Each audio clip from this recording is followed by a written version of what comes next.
आपला तुमचा जन्म 16 एप्रिल 1933. 33. आणि तुमचा जन्म पुण्यातलाच. पुण्यातलाच. मग पंचावत मिशनमध्ये. माझ्या जन्माआधी वडील पुण्यात आले. त्याआधी ते कुठे होते? वडील कुठे असायचे? वडिलांची पोस्टिंग अहमदनगरला होती त्यावेळेला. पण अहमदनगरचे त्याआधी त्यांची पोस्टिंग बाहेर कुठे होती? त्याआधी ते पुण्यातच शिकले. पुण्यातच के झालं त्यांचं मॅट्रिक्युलेशन वगैरे त्या काळातलं. आणि त्यांची पोस्टिंग जेव्हा एक्साईजमध्ये ते सिलेक्ट झाले असतील, एक्साईज डिपार्टमेंटमध्ये इन्स्पेक्टर होते, तर ते अहमदनगरला पोस्टिंग झाली. आणि पुढचं मी सांगितलं मग ते सोसायटी ऑफ सेंट जॉन्स, ते फादर्स त्यांना तिथे भेटल्यामुळे त्यांनी त्यांना ऑफर केली की पुण्यात येऊन सर्व करा. म्हणून नगरमधनं पुण्यात आले.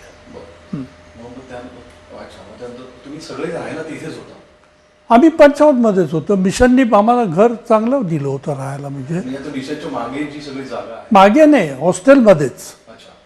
हॉस्टेलमध्येच ग्राउंड फ्लोअरला आमचं रूम आणि किचन आणि वरती एक बेडरूम असं सगळं दिलं होतं. हो, it was part of the hostel.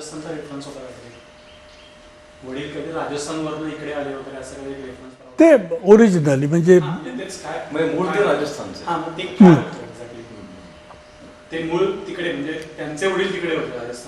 हो, पूर्वज आधीचे. See, to be very frank, my father must have lost his dad earlier. तर माझ्या आत्या ज्या होत्या ना आमच्या घरी, मी पुढे सांगितलेलं आहे त्यांचं, त्यांनी त्यांना बघितलं. तो धाकटा भाऊ होता आणि त्याचं एज्युकेशन वगैरे त्यांनी पूर्ण केलं. ते म्हणून ते एकत्रच राहिले शेवटपर्यंत. तुम्ही 1933 चा तुमचा जन्म. करेक्ट. सो 1933 पहिल्यापासून तुमच्या घरात संगीत होतं आधीपासून? माझे थोरले भाऊंनी सुरू केलं होतं ना वाद्य शिकायला. मी सांगितलं ना, थोरला भाऊ व्हायलिन शिकला, सेकंड ब्रदर क्लॅरिनेट शिकला, थर्ड ब्रदर सॅक्सोफोन. आणि ती अपॉर्च्युनिटी मिळाली या युरोपियन फादर्समुळे. ते बँड वगैरे आणला सेकंड वर्ल्ड वॉर नंतर. तर त्यानंतर तर सगळी वाद्य आम्हाला रोज बघायला मिळायची ना. फर्स्ट इन्स्ट्रुमेंट तुम्ही जे वाजवलं ते ड्रम्स. मला पर्सनली मला ड्रम्स आवडलं. मी ड्रम्स वाजवायला सुरुवात केली. आपण बोललो होतो की तुम्ही त्यातनं एक ड्रम पण तयार केला. हो, त्यात म्हणजे मला हो त्यात प्रोग्रेस केलं. म्हणजे मी ते काय केलं होतं? तो इंटरेस्ट काय होता तुमचा ड्रम्समध्ये? नाही, फॉरेन म्युझिकची मला खूप आवड अशी. आणि थोरले बंधू पण वाजवायचे ना घरात, तर त्याच्याबरोबर काय वाजावं हे मी डान्स बँडमध्ये वगैरे पूर्वी जे ऑर्केस्ट्रा यायचे ना वाजवायला, त्यांच्यात ड्रमर असायचाच. तो he is to attract me more than anybody else. तर त्याच्यात साईड ड्रम असतो, बेस ड्रम असतो, टॉमटॉम्स असतात, नंतर सिम्बल्स असतात, काउबेल असते. हे सगळे निरनिराळे साऊंड्स, त्याचं कॉम्बिनेशन कसं करता येतं हे मला लहानपणापासूनच ते माझ्या. I must be 12 years, 10-12.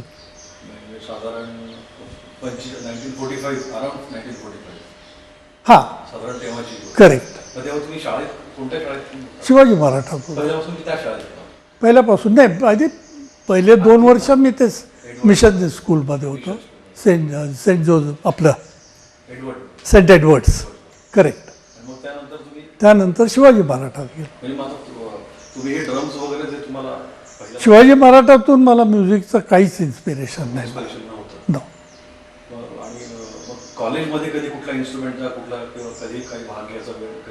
कॉलेजमध्ये सुरुवातीपासूनच आला ना. म्हणजे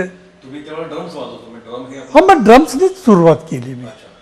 सुरुवात ड्रम्सनी केली. मग मी सांगितलं ना कॉलेजचं ॲटमॉस्फिअर कसं होतं. पियानो हायर करायचे 1 महिन्यासाठी बाहेरचा, आणि त्याच्यावरती प्रॅक्टिस चालायची. आणि संध्याकाळी सगळे स्टुडंट्स फ्री झाल्यानंतर जे लोक पार्ट्स घेणार आहेत ते आम्ही 1 तास बसायचो तिथे.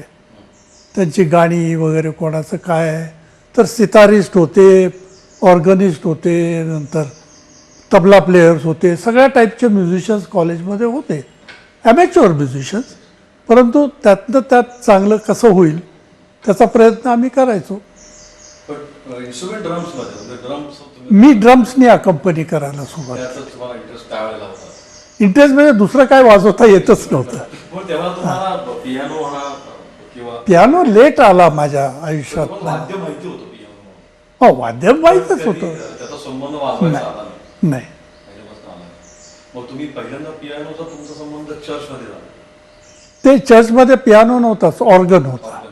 हो, पण पियानो तसा मी डान्स बँडमध्ये वगैरे ऐकला होता असं बाहेर. Okay.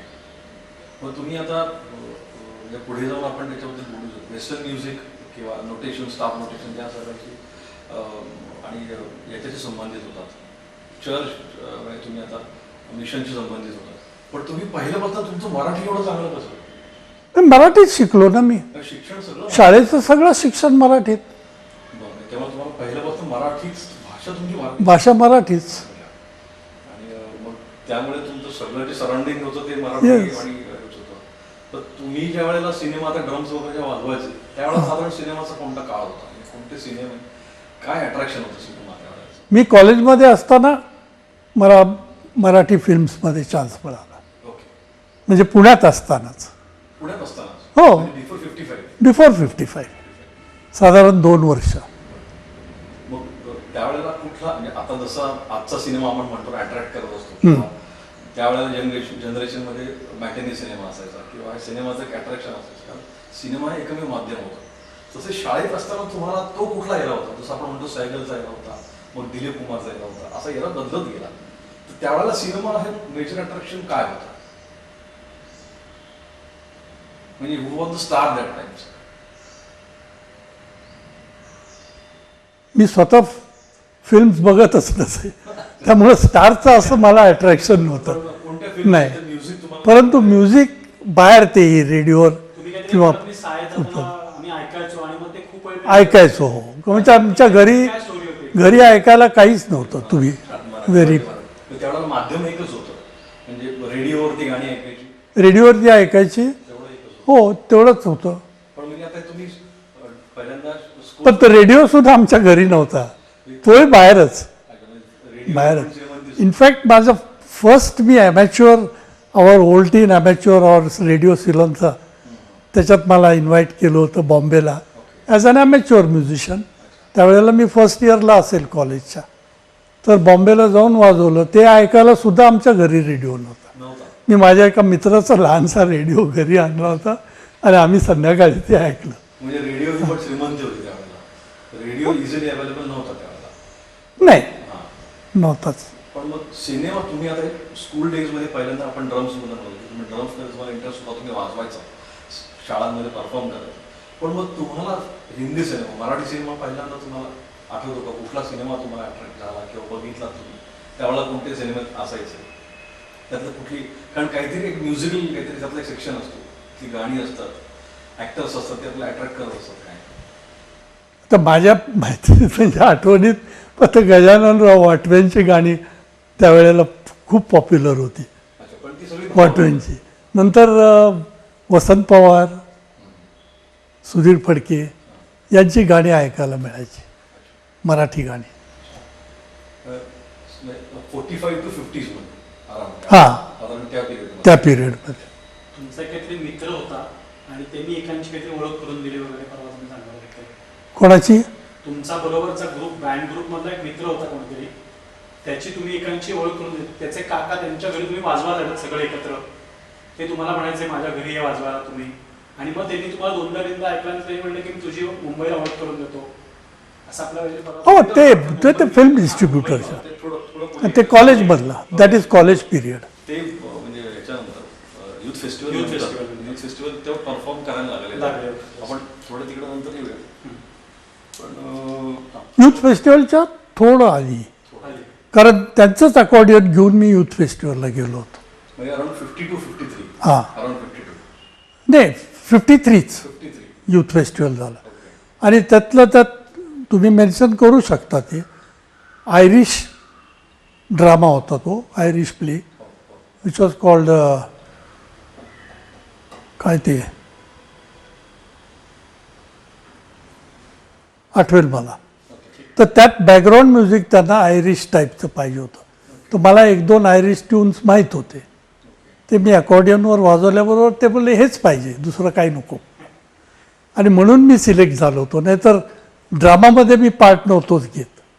But to provide music for that play, त्याच्यात माझी सिलेक्शन झाली होती. तोपर्यंत ते इन्स्ट्रुमेंट आपण आता 53 मधलं. ते लहान माझं अकॉर्डियन घेऊन मी दिल्लीला गेलो. मग हो, ते अकॉर्डियन त्याच्या आधी तुम्ही अकॉर्डियन कधी वाजवलंच नव्हतं नाही, ते कॉलेजमध्ये वाजवलं होतं ना. कॉलेजमध्ये ते? हो.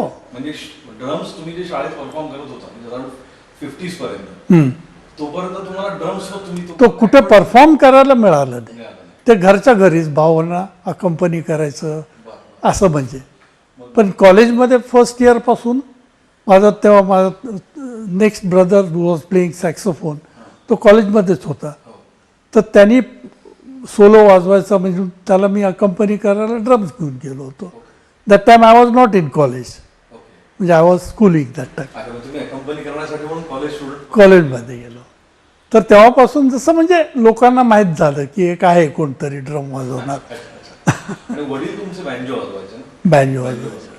पण मग तुम्हाला ड्रम्स मधनं ड्रम्स होता किंवा बँजो होता किंवा भाऊ पण तुमचा परफॉर्म करायचा, मग तिथून तुम्ही, आणि सुरुवातीला तुम्हाला चर्चमध्ये ऑर्गन होता, ऑर्गन तुम्ही रोज ऐकायचा, मग तिथून तुम्ही पियानोकडे कधी कसं काय होणार? ऑर्गन आणि पियानोचं रीडिंग आणि म्युझिक सेम आहे, फक्त टच वाजवायचा तो निराळा आहे.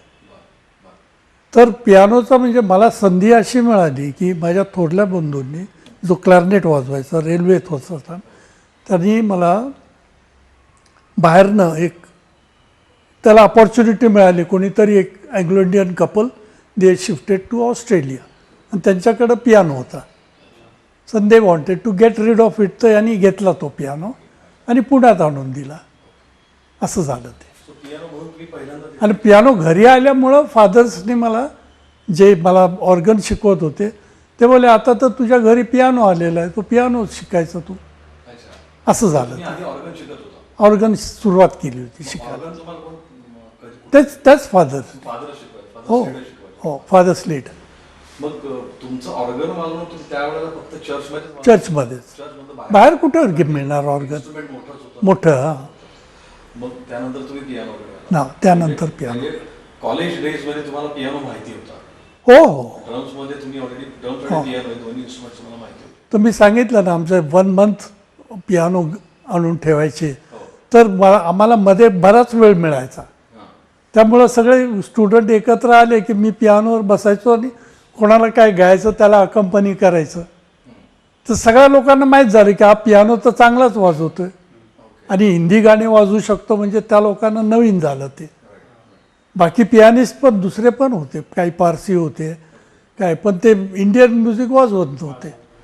पण मग So- त्या काळापर्यंत पियानो सिनेमांमध्ये किती वापरला जायचा? पियानो भयंकर चांगला वापरला जायचा. म्हणजे पियानो म्हणजे पियानोशिवाय गाणी रेकॉर्डच होत नव्हती. आणि ही ट्रॅडिशन कदाचित ईस्टर्न इन्फ्लुएन्स, पंकज मलिक वगैरे जे ईस्ट इंडिया कंपनीने सुरू झाली, फिल्म इंडस्ट्री तिथे सुरू झाली, आणि त्यांची जुनी गाणी तुम्ही ऐका, सगळ्या याच्यात पियानो अगदी प्रॉमिनंट. तर ती ट्रॅडिशन आपल्याकडे आली, आणि आपल्याकडे जेव्हा स्टुडिओज झाले बॉम्बेत, तर फ्रॉम द बिगिनिंग प्रत्येक स्टुडिओत, रेकॉर्डिंग स्टुडिओत एक पियानो असलाच पाहिजे. It was a must. कारण तेवढं एवढं इन्स्ट्रुमेंट मोठं होतं की ते ट्रान्सपोर्ट करता येत नाही एकतर, आणि मग म्युझिक देणारे मग ते पियानोने तर उदरनिर्वाह रेकॉर्डिंग करेल असं व्हायचं ना. मग तर प्रत्येक रेकॉर्डिंग स्टुडिओला आणून ठेवावंच लागला. म्हणजे त्यावेळेला पियानो ही व्हायलिनपेक्षा जास्त प्रायोरिटी होती? जास्त प्रायोरिटी. म्हणजे व्हायलिन ही त्यावेळेला प्रायोरिटी व्हायलिनिस्ट फक्त गाण्याकरता 2-3 व्हायलिनिस्ट वापरून गाणी सुरू व्हायची. म्हणजे सोलो व्हायलिनिस्ट होता? सोलो व्हायलिनिस्ट. अरेंजमेंट केलेले व्हायलिनिस्ट ते नंतर आले. तोपर्यंत पियानोच. पण म्हणजे तुम्ही जेव्हा पियानो वाजवायचा तेव्हा तुम्हाला असं कधी डोक्यात होतं की आपण सिनेमासाठी पियानो वाजवूया किंवा वाजवू? हो, वाजवायची इच्छा व्हायची ना, कारण मी सगळ्यात जास्त इन्फ्लुएन्स झालं ते नौशादच्या गाण्याने.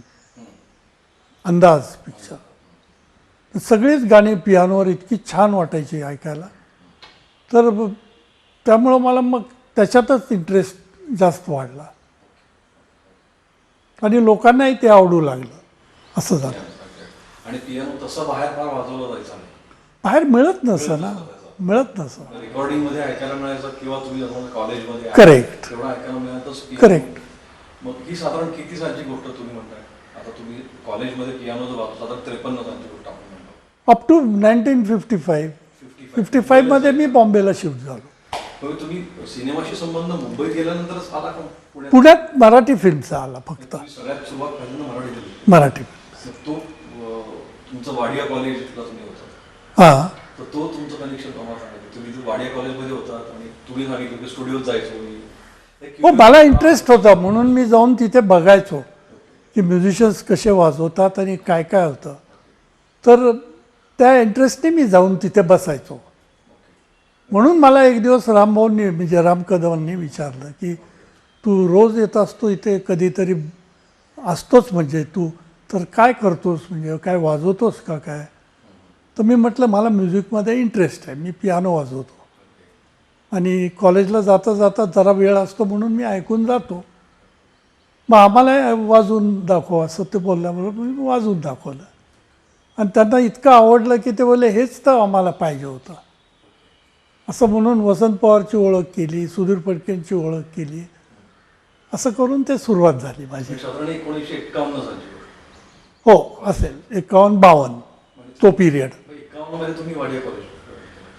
हो, मग वाडिया कॉलेजमध्ये 51 नाही, 52 पासून. 52 पासून. मग कॉलेजमध्ये गेल्यानंतर तुमचं म्युझिकचं वातावरण कसं होतं? कॉलेजमध्ये फार छान वातावरण होतं. म्हणजे त्यांची ती ट्रॅडिशनच होती की ॲन्युअल जनरल गॅदरिंगला 3 दिवसाचा प्रोग्राम असायचा. आर्ट्ससाठी 1 दिवस, सायन्ससाठी 1 दिवस आणि तिसऱ्या दिवशीच जनरल. पण तो ओपन एअर असायचा, म्हणजे सगळेच अकोमोडेट होऊ शकतील. तो वाडिया कॉलेजमध्ये. तो वाडिया कॉलेजमध्ये कॅम्प फायर वगैरे करायचे आणि प्रोफेसरसुद्धा भाग घ्यायचे त्याच्यावर, असं ते. तर तुमचं साधारण 52, 53, 54 हा सगळा तुमचा कॅन्टीन मधला काळ जो होता हो. तुमचे मित्र करेक्ट. प्रोफेसर सुरू पण त्यांना भेटलो. राईट. त्यांचे काका तिथे हो. Wadia. He was the main principal. तुमच्या आणि त्यांचं कॉन्टॅक्ट कधी भेट झाली? प्रोफेसर सुरूंची तुमची भेट कधी झाली? त्यावेळेला ते कॅन्टीन चालवते. त्यावेळेस ते कॅन्टीनचे इन्चार्ज होते. तुमची त्याच्यामुळेच भेट झाली? त्याच्यामुळे नाही, मग परफॉर्मन्स झाल्यानंतर सगळेच ओळखू लागले. मग म्हणजे सगळेच ओळखीचे झाले, आर्टिस्ट म्हणून भेट. असं झालं. मग त्यावेळेला हे सगळे त्यावेळेला पुण्यात स्टुडिओज कोणते कोणते होते? सगळे स्टुडिओ शंकर शेट रोडला होते. सरस्वती टोन, नवयुग स्टुडिओ आणि डेक्कन स्टुडिओ, 3 स्टुडिओज होते तिथे. पूर्वीचे राजा परांजपे वगैरे सगळ्यांचे पिक्चर्स तिथं प्रोड्यूस झालेले. पुण्यातलं सगळं काम तिथेच चालायचं. हो, आणि शिवाय भारत आपलं प्रभातची इन्स्टिट्यूशन चालूच होती त्यावेळेला. तर काही रेकॉर्डिंग्स तिथे पण व्हायच्या. प्रभातमध्ये रेकॉर्डिंग स्टुडिओ सगळीकडेच होते. रेकॉर्डिंग स्टुडिओ सगळीकडे होते, त्यावेळेला सगळं इंडोर. परंतु जास्त गाण्याच्या रेकॉर्डिंग डेक्कन स्टुडिओत झाल्या होत्या. म्हणजे शंकरशेठ रोडला स्वारगेटकडून येताना शेवटचा स्टुडिओ, धोबी घाटच्या अलीकडे उजवीकडे. म्हणजे वाडिया कॉलेजमधून तुम्ही बाहेर पडून त्या स्टुडिओच्या एरियात तुमचं इंटरेस्ट. तिथून असं मी गुरुवार पेठेत यायचो. छान बाजूने. हां, समोर गेली की समोर मिशन तिथे. हो, ते समोर. पण मग तो तुमचा पहिला अनुभव म्हणजे आपण पुस्तक त्या लिखाणाच्या असं म्हणतो की तुम्ही गेला राम कदम तुम्हाला पहिल्यांदा भेटले, तो इन्सिडन्स आपण जरा एलॉबरेट करूया. की तुम्ही म्हणाला की ते भेटले म्हणजे मग तुमची फुलांची ओळख झाली. स्वतःच चांगले म्युझिशियन्स असल्यामुळे त्यांना त्यात गोडी होती राम कदमांना, आणि तेव्हापासून आमची दोस्तीच झाली ती. मग जेव्हा ते इंडिपेंडंट म्युझिक डायरेक्टर झाले तेव्हा त्यांनी मलाच सांगितलं की तू मला सपोर्ट करशील. तुम्ही त्यांना जाऊन स्टुडिओ तुम्ही जायचात हो. किंवा तुम्हाला ते अट्रॅक्शन होतं, तर तुम्ही त्यांना जाऊन भेटलात मला काम हवं म्हणून का ते तुम्हाला विचारायचं? आमची अशीच ओळख झाली ना की तू काय करतो म्हणून त्यांनी विचारलं आणि मी वाजवून दाखवलं, तेवढीच ओळख. मी कुठलं तरी फिल्मी गाणं वाजवून दाखवलं. तेव्हा राम कदम तुम्हाला पहिल्यांदा भेटला? हो. आणि त्याच्यामुळे आणखीन कोण कोण बरोबर होते? नाही, ते पुण्यातले काही म्युझिशियन्स होते आणि मग त्यांनी बोलवलं यांना. वसंत पवार तिथेच होते बाजूला कुठेतरी. सेम डे त्या दिवशी. सेम डे तिथेच, कारण त्यांची कामं चाललेली असायची ना. सुधीर फडके सुद्धा होते. पु ल देशपांडेंनी नंतर ऐकलं मला. अच्छा, त्यांनी हो. ते काय घडलं त्यांनी बोलवलं का तुम्हाला भेटायला? त्यांनी ऐकल्याबरोबर त्यांनी मला अकॉर्डियन वाजवताना ऐकलं, ते बाहेर एका शोमध्ये. अच्छा, बरं. मग हा. ती आधीची गोष्ट आहे? ही त्याच आसपास म्हणजे.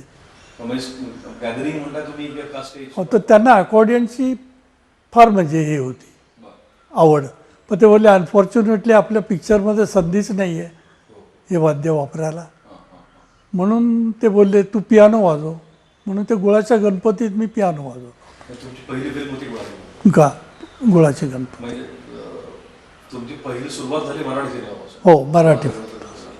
मग तो तुमचा एक्सपिरियन्स पुण्यातलंच होतं, त्याच्याबद्दल आम्हाला काही सांगा. तो तुमचा अनुभव जो रेकॉर्डिंग डेक्कन स्टुडिओतच रेकॉर्डिंग झाली त्याची. हो. साधारण काय झालं, तो काळ होता आणि आपल्याला तो थोडासा लोकांना ऐकायला आवडेल. काय झालं, काय कारण तेव्हा पद्धतीने झालं? त्यांची नावं खूप प्रसिद्ध होती. कारण काय आणि तुम्ही त्या मनाने नवीन असल्यामुळं मला तेव्हापासून एक अनुभव आला जसा की कसं होतं. सबंध ऑर्केस्ट्राला एकच मायक्रोफोन, त्यात म्युझिशियनला मागे पुढे करून ते बॅलन्स करायचे आणि मग ते रेकॉर्ड व्हायचं. आणि डबिंग वगैरेचा चान्स नव्हताच, जे काय आहे ते लाईव्ह. तर सिंगर आणि म्युझिशियन्स सगळ्यांनी लाईव्ह परफॉर्म करायचं असं. मी जेव्हा मराठी सिनेमा होता 1955 सालची गोष्ट, तोपर्यंत पद्धत काय होती गाण्यांची पद्धत? म्हणजे आपण आता आधी गाण्याची रिहर्सल ते आर्टिस्ट बरोबर करून घेणार. अर्थात त्याच्या आधी पोएट्री वगैरे चाल ते प्रोड्युसर आणि म्युझिक डायरेक्टर बसून डिसाईड करणार, डायरेक्टर वगैरे. त्यांचं नक्की झालं की मग प्लेबॅक आर्टिस्टला बोलून त्याची रिहर्सल व्हायची. ते तयार झाले की मग म्युझिशियन्सला बोलवायचे. कारण म्युझिशियन्सला सगळ्यात कमी वेळ लागतो. बहुतेक लिहून वाजवतात किंवा बाय हार्ट करतात, त्यांची मेमरी चांगली असते. तर 4 तासात एक गाणं ॲव्हरेज रेकॉर्ड व्हायचंच.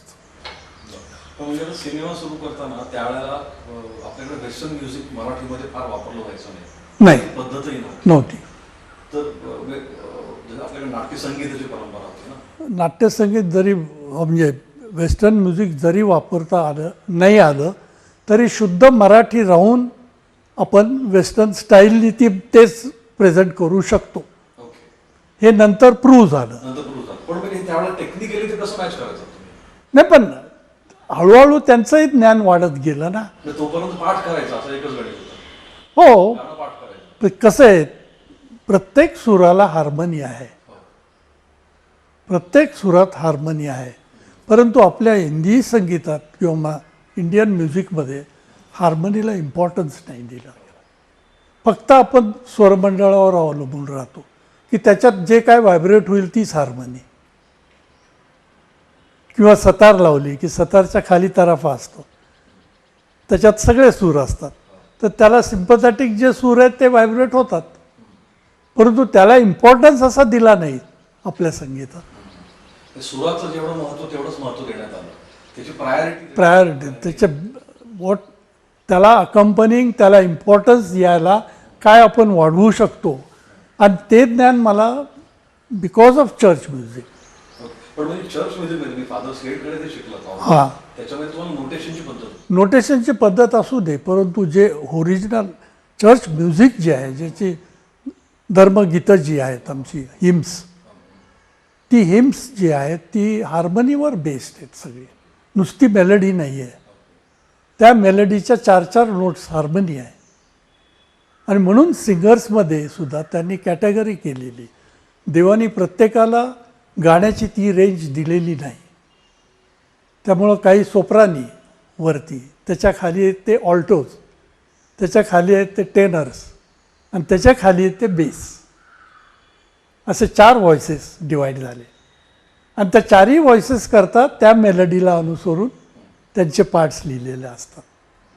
आणि ते 4ही टुगेदर पियानोला किंवा ऑर्गनला वाजवायला लागतात. आणि ते गाणाऱ्यांना शिकवलं जातं. त्यामुळे जेव्हा चर्च म्युझिक आपण ऐकतो तेव्हा ते फुल हार्मोनाइज्ड असतं. त्यामुळे ते जास्त इम्प्रेसिव्ह वाटतं. तुम्ही जेव्हा गुळाच्या गणपतीचं रेकॉर्डिंग केलं पाहिजे त्यावेळेला तुम्ही ऑर्गन वादक म्हणून तुम्ही तिथे परफॉर्म केलं. पियानो तुम्हाला त्यांनी तुमचा जो काय पार्ट आहे मेलडी द्यायचे, ते फक्त मेलडी देणार. पण त्याला कंपनी आमच्या यानी करायचो तुम्ही करायचं हो. exactly. तेच म्हणायचं होतं की की तिथं काय डी मेजरच पाहिजे असं ते कोणी सांगू शकत नव्हते आपण पण त्या आपल्या वाजवण्याने त्याला सपोर्ट मिळतो की नाही हे कॉमन माणसाला सुद्धा कळतं हो कारण जो म्युझिक शिकलेला नाही त्याला सुद्धा एखादा भेसुरा झाला तर ताबडतोब समजतं यार या सुरमेने गा रहा है असं बोलतात लोक तर म्युझिकचं ते एक आहे काय माहिती नसतं त्याला पण त्याला असं कळतं काय कळतं तो सांगू शकत नाही आणि जे सुदिंग आहे ते होतं अरे यार कितना अच्छा लग रहा का त्याचं ज्ञान नसलं तरी जे चांगलं आहे एवढं कळतं मग तोपर्यंत आपल्या सिनेमामध्ये गीतकार गाणं लिहून द्यायचं आणि संगीतकार त्याची चाल करायचं आणि मग त्याच्या पुढचं काम वादकांना दिलं जायचं करेक्ट किंवा तुम्हाला हे गाणं तर भरून काढणं आपण त्याला म्हणतो म्हणजे ते मेलोडी त्याची मेलोडीमध्ये अजून काय काय ऍड करता येईल आपल्याला. Correct. हे सगळं काम त्यावेळेला मग रिहर्सलमध्ये व्हायचं काय मग ते ठरायचं कधी त्याच्या आधी थिंकिंग होते ना म्हणजे जो अरेंजर आला ना त्याच्यानंतर जे म्युझिक डायरेक्टरला विकनेस असायचा तो म्हणून त्याला अरेंजर ठेवावाच लागला म्हणजे त्यावेळेला मराठी सिनेमामध्ये अरेंजर होता नाही नव्हता असिस्टंट्स होते म्हणजे ते म्युझिक डायरेक्टरला कंपोजिशनमध्ये हेल्प करणार अरेंजर अरेंजर असं कोणी नव्हतं मग रिहर्सल कोण कंडक्ट करायचं असिस्टंट असिस्टंट म्हणजे त्यावेळेला अरेंजर असे काय नाही कन्सेप्टच नव्हते अरेंज करायला अरेंजर म्हणजे त्यावेळेचे नुसते मधलं म्युझिक जे कंपोज केलेलं आहे फ्लूटसाठी किंवा सितारसाठी किंवा असं ते तेवढं कंडक्ट करणार ते त्यांना डायरेक्ट करणार मग ते मराठी सिनेमातच नव्हतं का पुण्यात नव्हतं सुरुवात इंडस्ट्रीची अशीच झाली मराठीचीच नाही हिंदीची सुद्धा म्हणजे त्या काळामध्ये 1955 साली जे काही महाराष्ट्रात नाही माझ्या आधी बॉम्बेत सुरुवात झाली हिंदीमध्ये हिंदीमध्ये खूप इम्प्रूव्हमेंट झाली मग अरेंजर म्हणून जेव्हा आपण काम करतो ते हिंदीत कधी सुरू झालं खूप आधी पंकज मलिकने सुरुवात केली ना अगदी सुरुवातीला त्यांची गाणी कलकत्त्यापासूनच पॉप्युलर होती तेव्हापासून गाणी मग त्यांच्या रेकॉर्डवरती सुद्धा अरेंजरचं नाव यायचं रेकॉर्डवरती आणि फिल्म इंडस्ट्रीत अगदी जुन्यात जुना म्हटलं तर माझ्या दृष्टीने तरी श्रीरामचंद्र किंवा नौशाद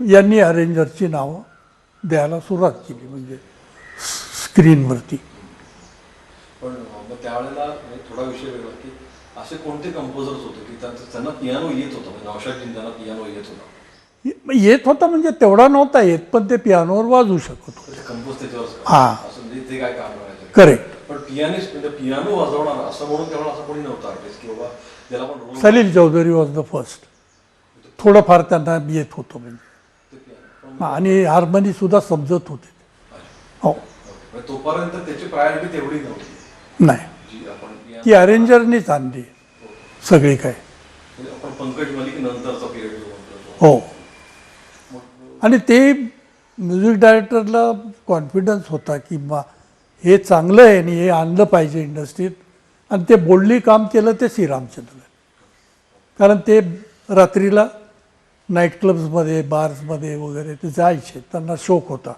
आणि ते म्युझिक ऐकून त्यांना वाटायचं की अरे आपल्या संगीतात हे का नाही येत असा पंच यायला पाहिजे हे रिदम आपल्याकडे यायला पाहिजे असं म्हणून ते वाजवणाऱ्या म्युझिशियन्सला पहिली ऑफर दिली त्यांनी आणि त्यावेळेला सगळे कॅथलिक्स होते जास्ती वाजवणारे गोवान म्युझिशियन्स होते आणि त्यांची एंट्री झाल्यावर त्यांचे भाऊ बहीण सगळे त्यांचे मित्र म्हणजे गोवान म्युझिशियन्सची एंट्री जास्त झाली म्हणजे आपण जसं म्हणू की पियानोची प्रायोरिटी होती तर व्हायोलिन हो मग ट्रम्पेट वाजवणारे आले सॅक्सोफोन वाजवणारे आले फ्लूट वाजवणारे आले पण सगळे वेस्टर्न म्युझिशियन्स त्यांची एंट्री झाली आणि व्हायोलिनिस्ट मिळाले विशेष म्हणजे त्यांचा तसा इंडियन क्लासिकल म्युझिक किंवा याच्याशी संबंध नव्हता मग त्यांना जे लिहून देणार तुम्ही त्याप्रमाणे ते वाजवणार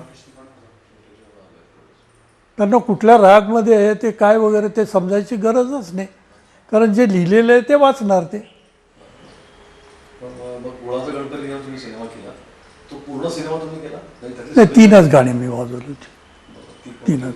इथे तो टाका तंबू एक होतं गाणी घेतली मला शब्द नाही आठवत पहिलं गाणं तेच होतं इथे जरा. आणि ती हां. शिडी तार एक होतं काय ते मेन्शन करायची गरज नाही हा करायची गरज नाही. कारण पियानो सोलो ॲज सच कुठल्याच गाण्यात नाही आहे. I was accompanying only. मग तुम्ही आता हे मराठी सिनेमा मिळाला ही अपॉर्च्युनिटी बघूनच मुंबईला गेला का तुम्हाला पुण्यात थोडे दिवस काम करायचं होतं? ते कसं घडलं? का तुम्हाला बोलवलं? ते मी सांगितलं ना तुम्हाला, यूथ फेस्टिवलमध्ये मी ठरवलं. कारण आमच्या स्टुडंटमध्ये जे डिस्कशन चालायचे ना, फावल्या वेळात काय करणार बाबा, तू काय करणार रे बाबा, बी ए झाल्यानंतर किंवा एम ए झाल्यानंतर तू काय करणार, हेच प्रश्न एकमेकाला विचारायचे ना मुलं. तर त्या डिस्कशन्समध्ये मला एकाने सजेस्ट केलं कि यार तू क्या आर्मी जाके करेगा यार, अपने पास कितने सैकड़ों पड़े मेजर लोग और ये पड़े, तू जाके हिंदुस्तान का क्या भला होने वाला है, तो तू म्यूजिशियन बनेगा तो कुछ फ़ायदा होएगा. बोले एक अकॉर्डियन प्लेयर नहीं तो कितने अकॉर्डियन प्लेयर हैं इंडिया में, तू परसेंटेज निकाल. बोले और तू इकोनॉमिक स्टूडेंट है, ऐसा मेरे को टॉन्ट भी दिया उसने. वैल्यू ऑफ स्केर्सिटी तुझे नहीं समझती बोले, तो क्या, तो that gave me a jerk. Okay. So म्हणून तुम्ही हे सगळं सोडून केवळ सगळं study करायला म्हणून मुंबईला गेला? नाही, आधी मी गेलो, माझं कंटिन्यू केलं सिनियर बी ए बॉम्बेत. आणि म्हटलं 1 वर्ष मी स्टडी करेन तिथला म्युझिशियनचा लाईफ काय आहे, नाही तर आपण जम्प करणार आहे, साला बंडल असेल तिथे तर बेटर नॉट डू इट. कारण पुढचं फ्युचर आपलं बघायला पाहिजे. कारण आर्मीमध्ये मला स्टेट ॲडमिशन मिळालं असतं. तर ते म्हणून मी बॉम्बेला गेलो आणि तिथं जाऊन पाहिल्यानंतर माझा डिमांड तिथे वाढला 1 वर्षात.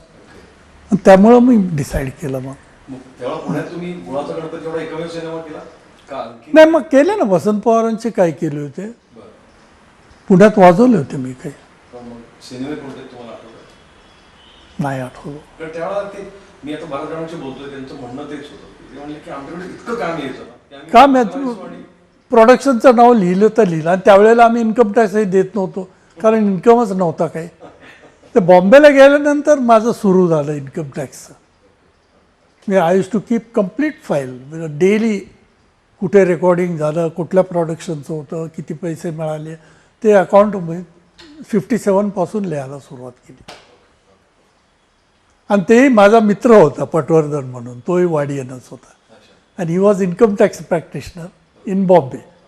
आणि त्याची माझी मैत्री असल्यामुळं त्यांनी मला गाईड केलं की तू अभी से सुरू कर, म्हणजे पुढे इझी पडेल सगळं काय. आपण पुढच्या नंतर घेऊच येतो. पण तुम्ही नगरला कधी होता? कुठे? नगरला नाही. मग ते तुम्ही ते पवार नावाचे गृहस्थ होते, तुम्ही बघा कार्यक्रम करायचा इन्स्ट्रुमेंटल, तुम्ही रामदादा आणि ते कार्यक्रम करायचा. पवार म्हणजे वसंत पवारांचे धाकटे भाऊ, ते ढोलक वगैरे वाजवायचे. त्यांचं नाव आहे वीरेंद्र पवार असं काही नव्हतं का? हां,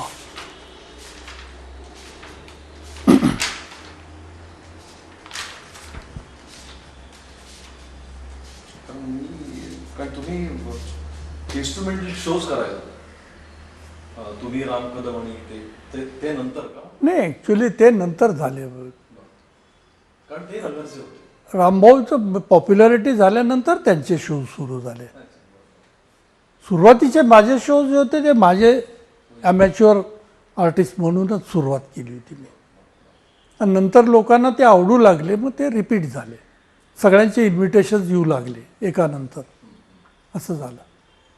MES कॉलेजने सुरुवात केली होती, art circle. MES college, SP college, SP college, Fergusson, एकत्र सगळ्या ठिकाणी झाली होती. पण हे सगळीकडे वेस्टर्न म्युझिकच वापर. नाही, फिल्म म्युझिक जास्त चालायचं. हो, film music, but without singing, only instrumental.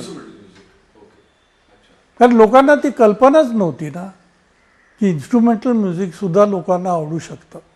नाही तर प्रत्येक ठिकाणी त्यांचे अरे गाणारे कोण आहेत, त्यांना तेवढंच माहीत.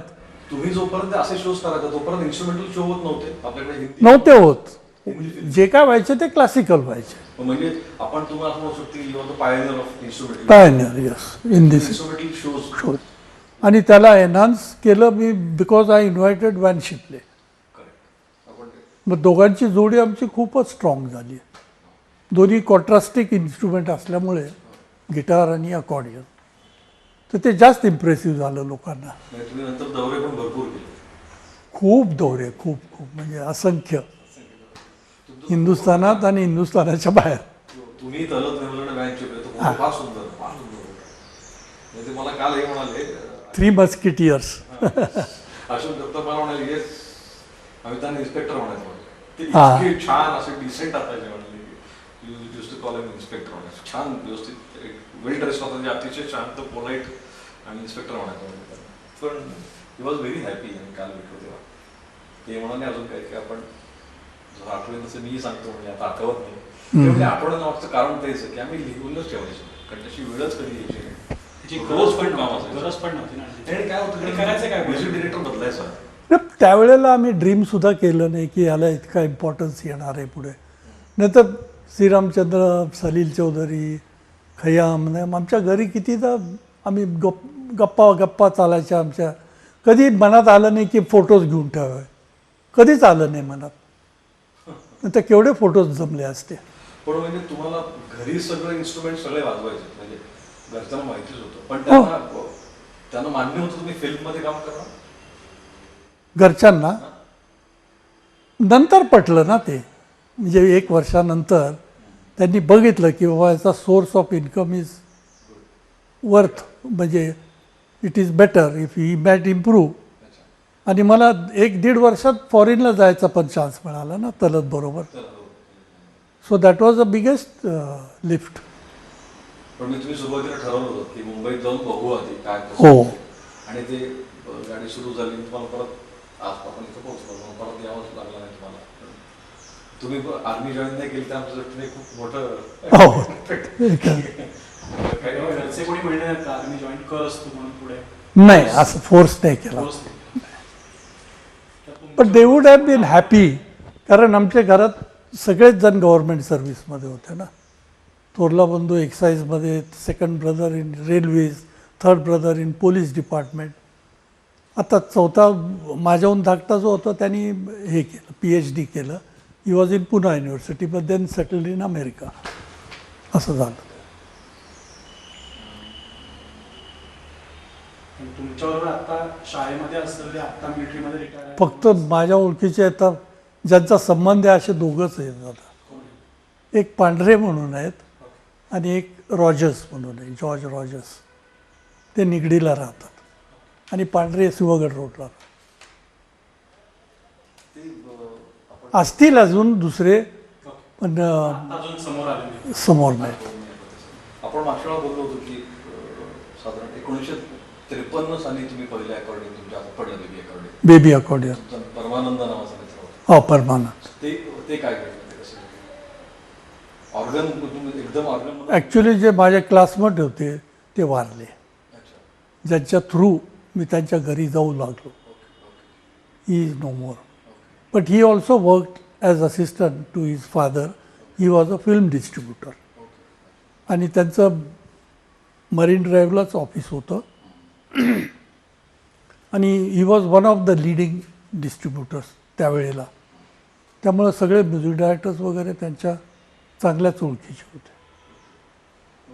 म्हणून त्यांनी जेव्हा इंट्रोड्यूस केलं तर त्या म्युझिक डायरेक्टर्सनी मला ताबडतोब इंटरव्ह्यू करता बोलवलं.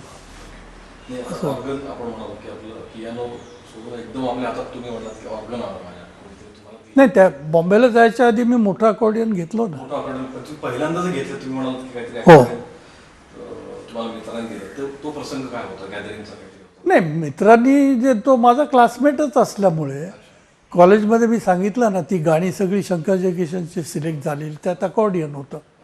वाजवणारं कोणी नाही. आणि मी पियानोवर होतो तर मी म्हटलं की यार काय करायचं आता. तर तो बोलला की तुम्ही ट्राय करा ना म्हणे. माझ्याजवळ पडलेलं आहे एक अकॉर्डियन. म्हणून ते मी घेतलं आणि 3 दिवसात I could play what is required in that song. तोपर्यंत तुम्हाला ती माझी सुरुवात झाली ॲक्च्युली. तोपर्यंत अकॉर्डिंग वाजवण्याची तुमचा कल्पनाही नव्हती अकॉर्डिंग मी ते खरं ते कटिंग ठेवायला पाहिजे होतं. पुन्हा डेलीचं कटिंग आहे. पुन्हा डेली. आणि त्याचा रिव्ह्यू आला होता त्या शोचा. पहिलाच शो केला आणि त्याच्यात मला लिहिले इनॉक डॅनियल्स अकॉर्डियन विझार्ड. अरे म्हटलं मला ABC माहीत नाही अजून मला विझार्ड करून ठेवला आहे. पुन्हा डेली नाही मिळणार तुम्हाला. हे कधीचं 53-54 असं त्यावेळेचं कुठे मिळेल ते.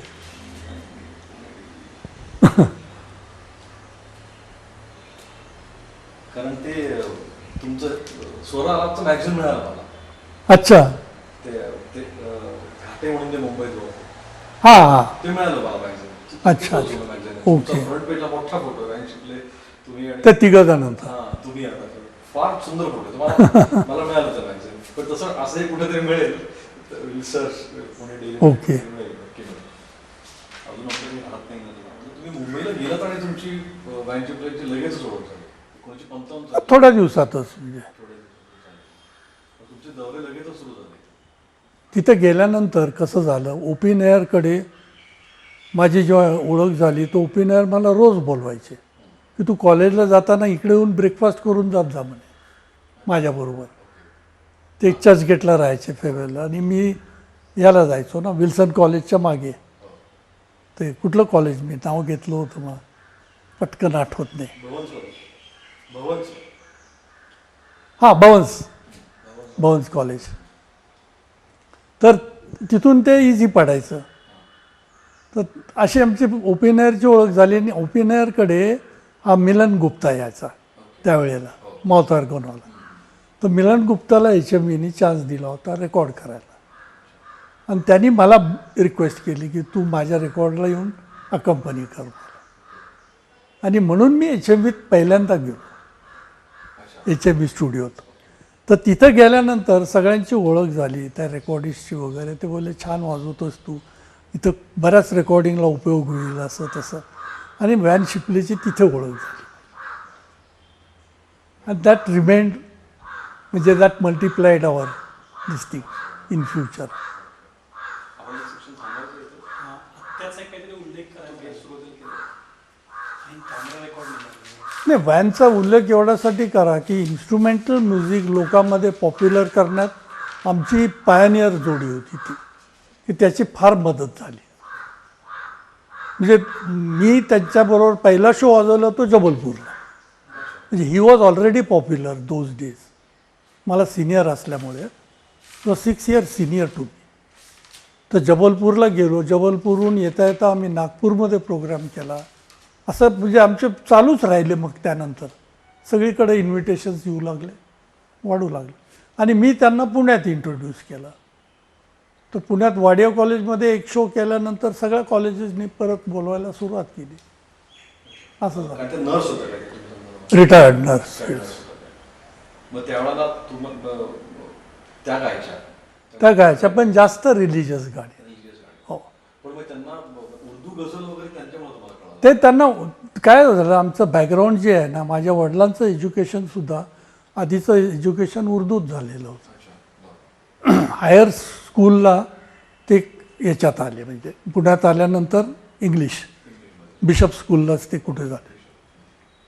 आणि मग यांना फिल्मची गाणी ऐकून ऐकून कुठलं गाणं चांगलं आहे वगैरे तेच सांगायचे. तर त्यांना रफीचं ते सुहानी रात डलचुकी भयंकर आवडायचं. म्हणजे किती चांगले शब्द आहे त्याची, किती छान गातोय तो, असं म्हणजे इतकं ॲप्रिशिएट करायचं. पण तुम्हाला आपण मगाशी पण आठवत असेल तर एखादा त्यावेळेचं तुमच्या पिरियडचं एखादं मेस्मरायझिंग गाणं तुम्हाला, त्यावेळेचं हिट गाणं आपण जसं म्हणतो की आज यावेळेचं येशुदास फेमस, हा देवदास आपल्याला दिल सायकलचं सगळ्यांना माहिती होता, किंवा नंतर तुम्ही आता सुहानी रात म्हणाला की त्याला काही रेफरन्स असं गाणं तुम्हाला कुठलं आठवतं की जे तुमचं त्यावेळेचं तुमचं एक मोठी आठवण होती, एक गाणं मेमरी होती तुमची हे गाणं? नाही, सगळ्यात जास्त इम्प्रेसिव्ह मला अंदाजचं म्युझिक आठवतं. फिल्म अंदाज. तुम्हाला म्युझिक फिल्ममध्ये त्याच्यामुळे असं वाटलं की आपल्या सिनेमात यावं? नाही, पण गाणीच चांगली होती मुळात. ते पियानोला एकदम सुटेबल होती. कारण ते वाजवताना त्याची मला नको, यांना कोणाला पाहिजे. आणि नंतर प्रोग्राम्समध्ये वगैरे नौशादची जास्त उडण खटोला वगैरे गाणी पिक्चर झाले. पियानोला खूपच चांगली गाणी होती ती. तुम्ही इन्स्ट्रुमेंटल जे शोज करायचात कॉलेजला ती साधारण कोणती गाणी असायची? हीच सगळी चालू फिल्मची. आणखीन एक गोष्ट अशी की नंतर शंकर जयकिशनची खूप आली, म्हणजे अकॉर्डियनला मॅच होणारी.